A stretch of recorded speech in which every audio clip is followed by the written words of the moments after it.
when I tell people in parties that my goal in life is to live for 1,000 years, they laugh. And then they laugh even harder when they realize I'm not kidding. Hey guys, I'm Soma and I want to challenge the way you think. And in this video, I want to go over my tentative plans on how I plan on living for at least 1,000 years.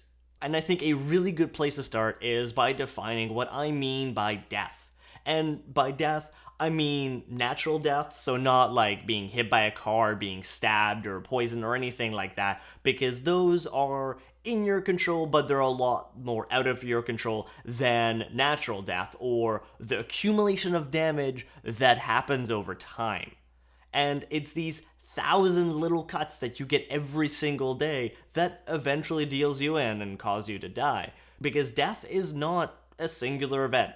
It's this accumulation of damage. You can think about this like a car. In theory, you can have a car running forever as long as you keep doing its maintenance, you keep checking its oil, you keep replacing all the parts that break. As long as you do all of that, there's no reason why a car shouldn't run indefinitely. It's the same thing with our bodies. There's nothing really inherently natural about our bodies dying. Yes, sure, we get damage naturally over time, but there's nothing inherently saying that we can't reverse this damage and thereby live virtually indefinitely. And that is where we reach one of our biggest problems. It's that we, as of right now, don't actually have all of the therapies and all of the information that we need to live forever. However, we do have some, and that is the key here. So say a therapy that we currently have, say something like stem cell therapy, could extend my healthy lifespan by 10 years. Because of technological advancement and an advancement in medicine, we can, in that 10 years, come up with another therapy that, say, extends our lifespan by another 20 years, because we now know all of these things about what kill us and what therapies could help, so there's no real reason why we can't expect another 20 years from 10. Now we're living for 30 years more than we normally would have. Now, in that 30 years, could we extend our lifespan by another 50, another 100? And in that 100, could we essentially get to immortality? Probably. And that is a concept that people have dubbed the immortality escape velocity. And that is what I want to catch, because the beginning of the momentum is right now, but you need to be aware of all the things that are happening and position yourself in such a way where you can actually catch on to that velocity and actually become virtually immortal. Now, if you're thinking all of this is super far-fetched, well, I mean, pneumonia like 50 years ago used to be a huge problem. People used to die of pneumonia a fair bit in most places. And now, at least in the developed world, not a lot of people are dying from pneumonia, and hopefully all of that gets extended, obviously, to the third world countries and the rest of the world. But for now, at least in Canada and America, I'm not hearing of too many cases of people dying from pneumonia. Even current news, something like the coronavirus, is being relatively contained. That could have been the end of a large region 100 years ago.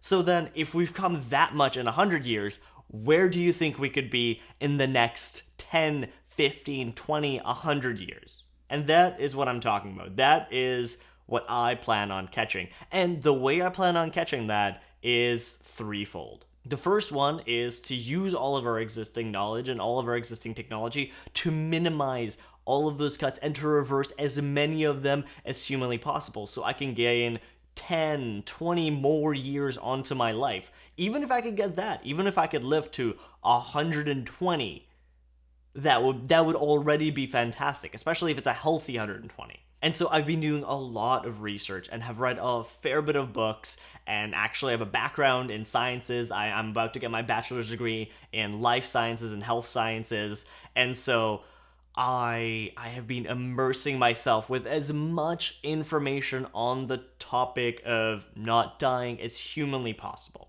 The second thing that I'm doing, and this is kind of selfish for myself personally, is that I'm positioning myself both with this channel and with other business ventures that I'm currently doing so that I can have enough money so that I will be able to afford all of these therapies. Because at least for now, until, a lot more people actually want them, they're going to be very, very expensive. For instance, something like stem cell therapy, which is a really good, excuse me, which is a really, really good bet, costs, tens of thousands of dollars. I mean, even if it costs a couple $1,000s, you would need to do it more than just once. And that can get really pricey, meaning I'll need to actually make a significant amount of money so that I can invest into my own health so that I can actually catch that escape velocity. And the third thing that I'm doing is I want to have as many people in my social network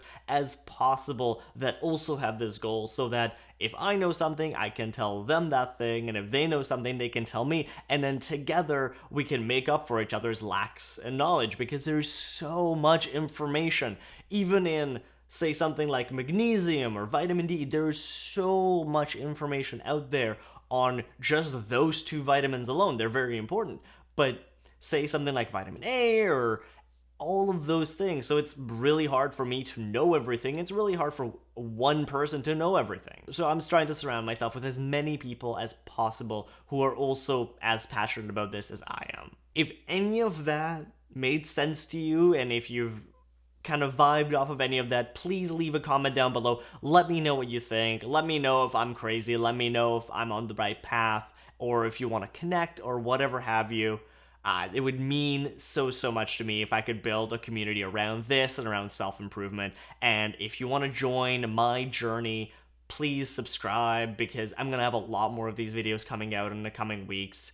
And with that, thank you so much for watching, and I'll see you next time.